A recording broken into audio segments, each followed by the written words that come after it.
Bolsa de valores nas máximas. Não só no Brasil, como nos Estados Unidos. E agora? O que você deve fazer? Vem comigo. Salve, salve, investidores! Como é que vocês estão? E S&P 500 ultrapassou os 6.200 pontos. Rompendo máxima, num ano de muitas incertezas. Nvidia lá nas alturas. Bolsa brasileira rompendo os 140 mil pontos. Diante disso tudo, qual a melhor postura do investidor? É sobre isso que a gente vai falar agora. Como eu disse, Ibovespa ultrapassou os 141 mil pontos pela primeira vez na história. E o que isso significa para você? Nada. Só que nominalmente a bolsa rompeu máxima. Só isso. Não é porque a bolsa rompeu máxima que automaticamente ela está cara. Não seja mentezinha de senso comum. Ah, ficou cara porque rompeu máxima. É evidente que sempre que a gente tem um movimento muito acelerado de alta, a gente pode esperar uma correção. O mercado anda em zigue-zague, sobe caindo, que a gente fala, por conta da regressão à média, por conta da realização de lucros, mas não significa que você deva, não, agora eu vou zerar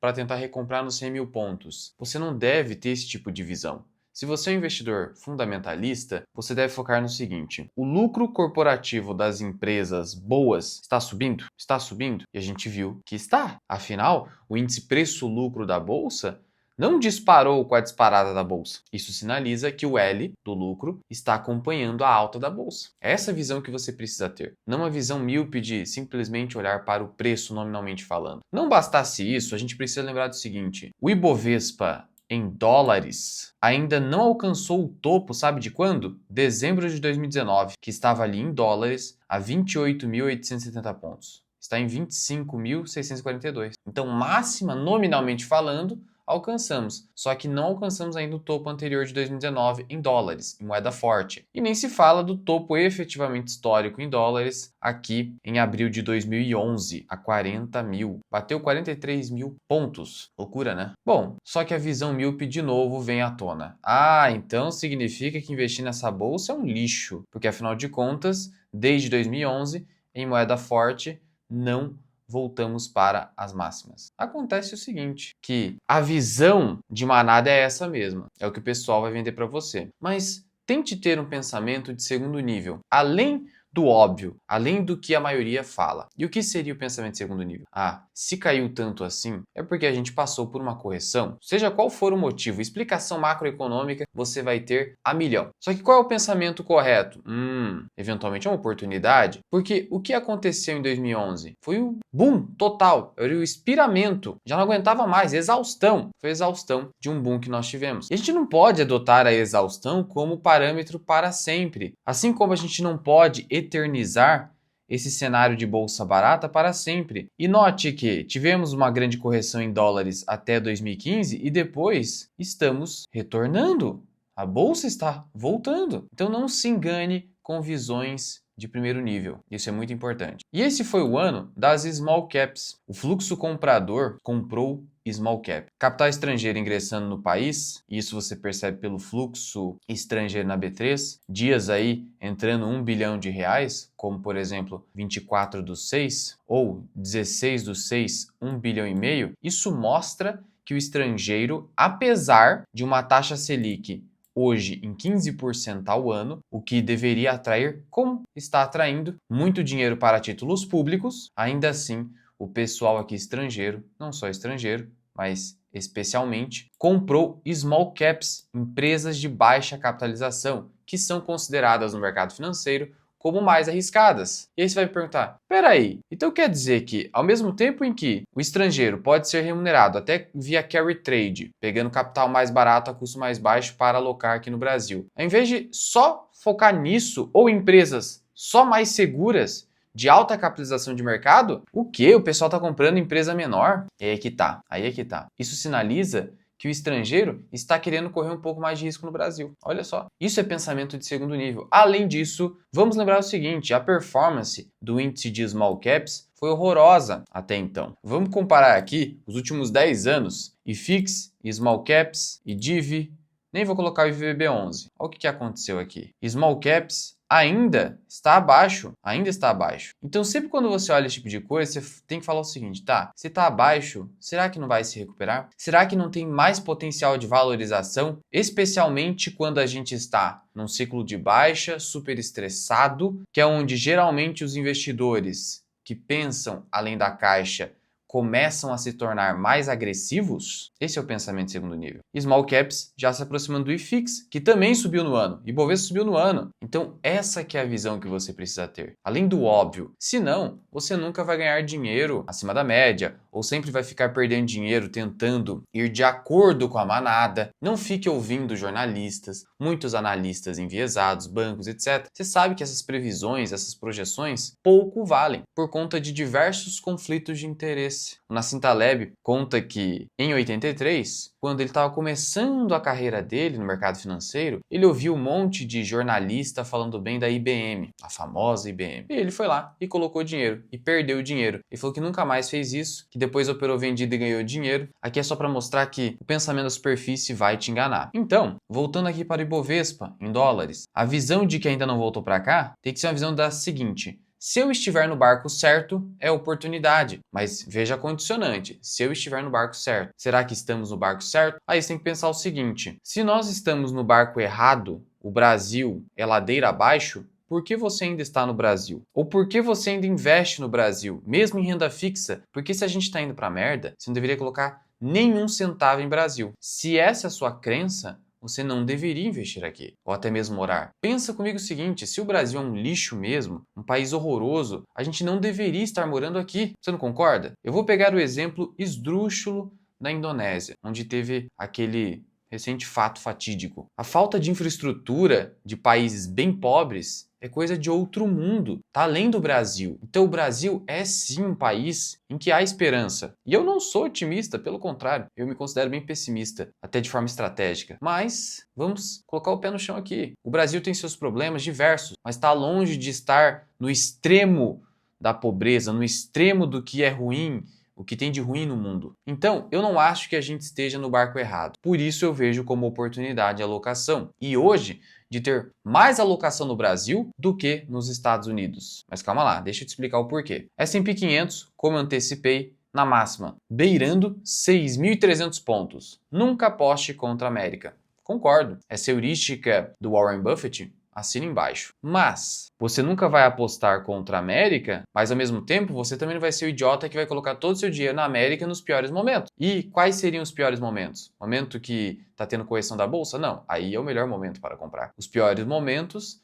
são de euforia. E será que a gente não está numa euforia? Esse próprio movimento de retirada do dinheiro dos Estados Unidos para emergentes, com o enfraquecimento do dólar, já sinaliza um pouco de: será que não está havendo esgotamento da euforia em relação à economia norte-americana? O pessoal não concentrou demais nos Estados Unidos? Olha, aqui eu tenho os índices preço-lucro dos mais diversos países. E China e Brasil estão aqui no fundo. São os países mais baratos entre os países que detêm alguma relevância para investidores. Estados Unidos e Índia no topo. E aí eu te pergunto, a depender do ciclo econômico, não seria cabível a gente pensar em uma redução dessa desigualdade? Será que é loucura pensar isso? Eu mostrei para os membros da comunidade Formação Vira Investing que já tivemos ciclos da Bolsa Brasileira onde o investidor ganhou 70% ao ano em dólares. Tem vídeo específico na comunidade, que, aliás, é onde eu tenho meu treinamento Formação Vira Investing, completíssimo. Além de planilha de preço teto, de ações e fundos imobiliários, e vídeos de acompanhamento da minha carteira e vídeos exclusivos. Conheça a comunidade FMI clicando no link da descrição e no primeiro comentário fixado. E é o que eu falei, olha a euforia aqui nos Estados Unidos. Sinal de euforia.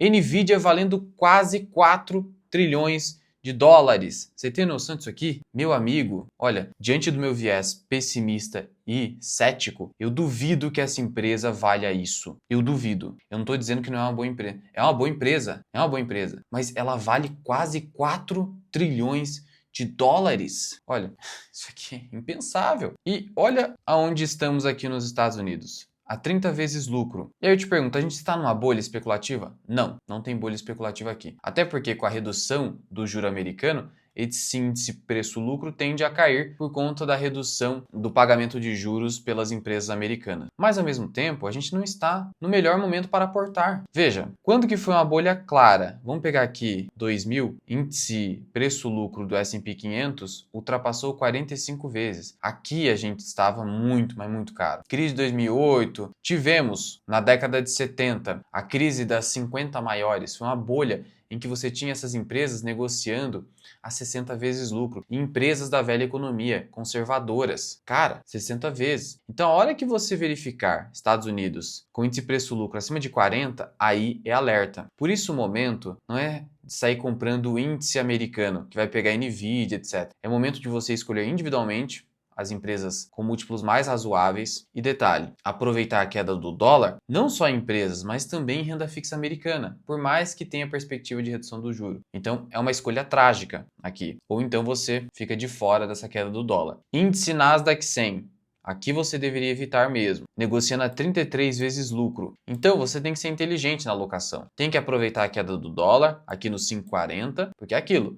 Tudo que cai muito tem a tendência de voltar pelo menos um pouco, regressão à média. Igual a gente viu com o fenômeno small caps nesse ano, até então. Então pensa comigo, preciso melhorar aqui minha alocação, preciso aumentar um pouco em dólar, meu balanceamento exige. Então eu vou alocar um pedaço em renda fixa, via ETFs de renda fixa, dos melhores, com o menor risco de crédito possível, de preferência ETFs BIL, TFLO, SGOV, e uma parte escolher individualmente determinadas empresas, porque a gente já começou a perceber uma euforia, principalmente com as grandes Big Techs. E veja que o Warren Buffett também já está olhando para isso, por isso que ele vendeu bastante Apple. Ele viu que o mercado americano está um pouco caro, não está numa bolha, senão talvez ele venderia muito mais, mas está um pouco caro. Então tem que ser mais criterioso nas alocações e não deixar de aproveitar um pouco dessa queda do dólar aí dentro do seu asset allocation, porque a moeda americana continua sendo muito forte. E não necessariamente com uma eventual virada de ciclo da Bolsa Brasileira, uma efetiva alta muito forte, a gente vai ter queda no dólar ou uma queda expressiva. Não necessariamente isso acontece.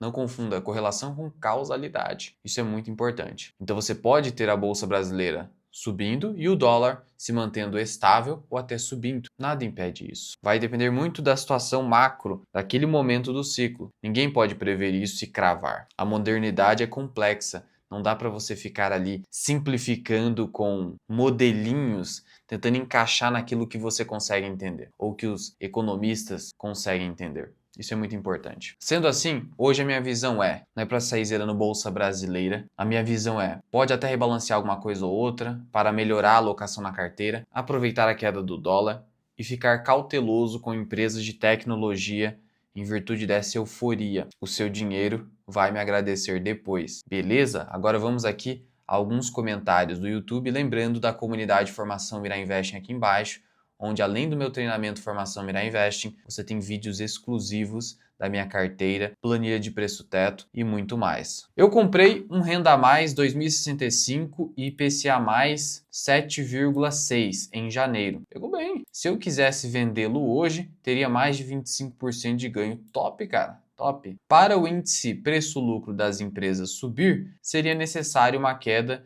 de juros primeiro. Aí sim o risco-retorno da renda fixa versus renda variável poderia fazer o PL das empresas subir. Olha, na verdade com queda do juro, se o P não subir e o L subir, o índice cai. Fala mais sobre ETFs, é difícil. Eu gostaria, mas isso vai acabar provavelmente ficando restrito a membros. Na verdade, temos muitas oportunidades na renda fixa e renda variável, tanto Brasil quanto exterior. Boa, de fato. Só que exterior é mais difícil quando a gente só olha para as empresas mais óbvias do S&P 500 e do índice Nasdaq 100. A Indy engatou uma quinta e foi. Pois é, cara, a Indy decolou.